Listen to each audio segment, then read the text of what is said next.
Today's episode is brought to you by Mazars. SoundCartel. How exactly do you make decisions? And how much stress are you exposing yourself to when confronted by the important ones? From SoundCartel, I'm Nicole Goodman, and this is Business Essentials Daily.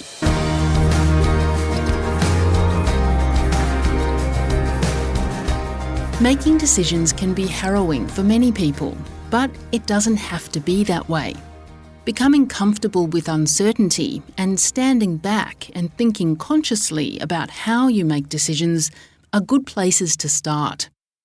Roger Perry is the Managing Director of Bevington Group, a consulting firm specialising in process improvement, business operating models and change management. He says business leaders can train themselves to become comfortable with decision-making through gentle exposure to uncertainty. And he says that being conscious of the context behind making a decision will result in the best choices, as he explains to Jeff Waters. Think of life or every decision you make in three buckets. There's certainty. I know that if I drop this pen, gravity will take it to the floor because I'm on Earth and I'm not in space. So that's certainly easy. There's risk, and think of roulette wheels or games of chance where you actually know the probability. And knowing the probability is an amazing thing, but it requires in real life an awful lot of data, much of which we're now able to gather or getting better at and analyze through things like AI. And then there's uncertainty. The reality is that most business decisions fall into that uncertainty framework.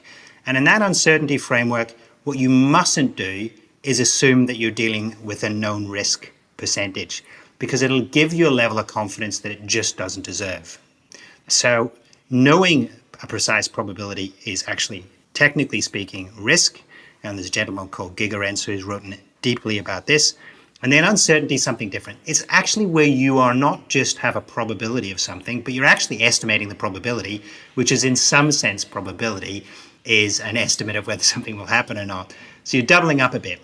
So knowing that you're in a position of uncertainty then gives you the opportunity to go, okay, I need some strategies to manage this uncertainty. And that means that you'll consciously think about how you're going to make a decision. And thinking consciously about how you make a decision is not something that people are used to doing. They just go do it. So they don't face a problem and go, how am I going to make this decision? And that is actually one of the key differences. How does the mind respond to volatility and uncertainty? The human mind doesn't like uncertainty in the sense that many of us get rather stressed by not knowing the answer.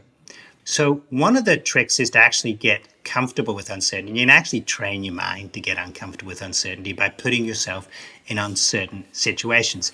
Even sometimes watching TV actually with shows about uncertainty can actually be helpful. So I've been, for example, encouraging my kids to watch a series called Alone on SBS, which is actually a reality survival show about how these people are making decisions under deep uncertainty, which could have incredible consequences for them. But generally speaking, the human mind doesn't like uncertainty.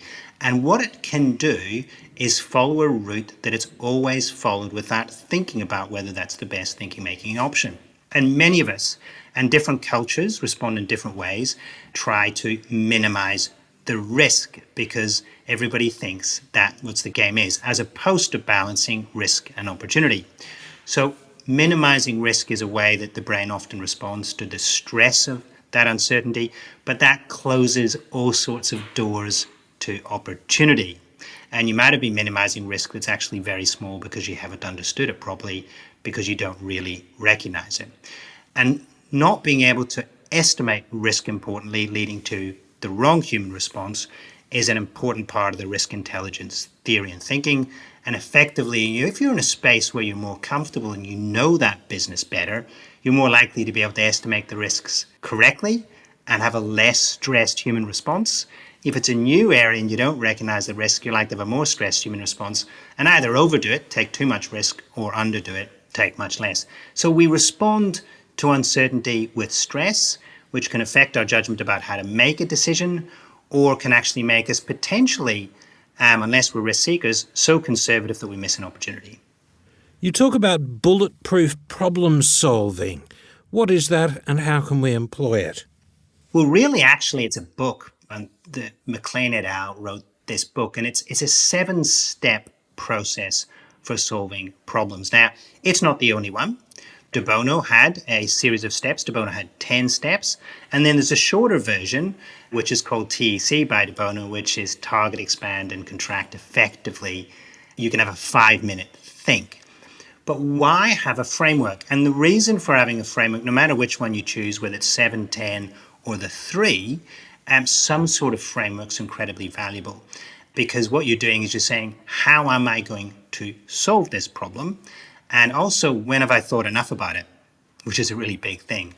So the good thing about these problem-solving methods is what they tend to do is help you be really clear about either the problem or objective, in which we sometimes don't have clarity, the major decision criteria, and by the way, we sometimes have too much of them. I've found in really difficult decisions, sometimes what you've actually got to do is just have 2 criteria, which I call vector theory. They're 2 vectors, because everything else, when you do a kind of weighted decision approach, which is this is how weighty that criteria is, and this is the extent to which it achieves it, that kind of weighted approach often just doesn't work because there are too many criteria.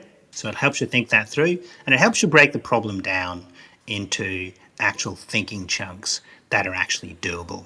Now, once you've actually practiced the structured method a few times, you just rock and roll. But it is good to have different options, and structured methods are not the only option. So there are multiple ones from a short think through to a long 10-step think. I think of them a 3, a 7, and a 10. But there are also rules of thumb approaches, and rules of thumb in uncertainty, as I mentioned Gigerenzer earlier, actually work.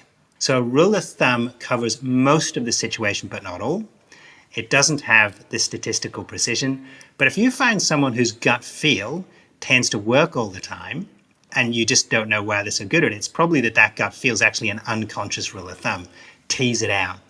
Then you've got some real gold. How can projects be seen through a risk learning sense? So this idea is the idea, and this is a risk intelligence concept, and this idea is, okay, I've got a basket of projects, but in reality, if I can assess the risk best in a subject matter I know about, then if I'm going to take a risk, I've got to learn a lot about it quickly to be able to do well. So it's about learning about the risks in a particular area.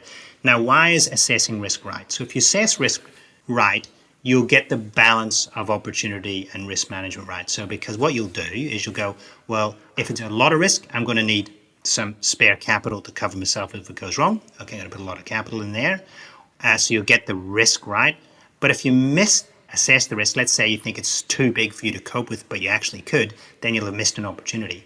And the way you get those fine-tuned risk assessments right is by actually learning. So when you take a portfolio of projects, you can think about cost, you can think about return, you can think about risk. You go, but actually, what's my learning stress? Is every one of the 10 projects I'm doing need intense learning from me? If so, that's too much. You can't learn 10 new fields at the same time. Actually narrow it down and give yourself a time to learn your domain well, so you can properly assess risks and make a balanced response based on the threat and the opportunities that you face. Because those who make the best decisions are those who know the context. And they'll also make decisions with much more confidence, and they'll also make decisions with less stress, so you won't have all sorts of nasty neurochemicals floating around your brain when you're trying to make a calm, balanced decision, because you know the space. So knowledge is power. It's also power here in this kind of decision-making under uncertainty framework. That was Bevington Group Managing Director, Roger Perry.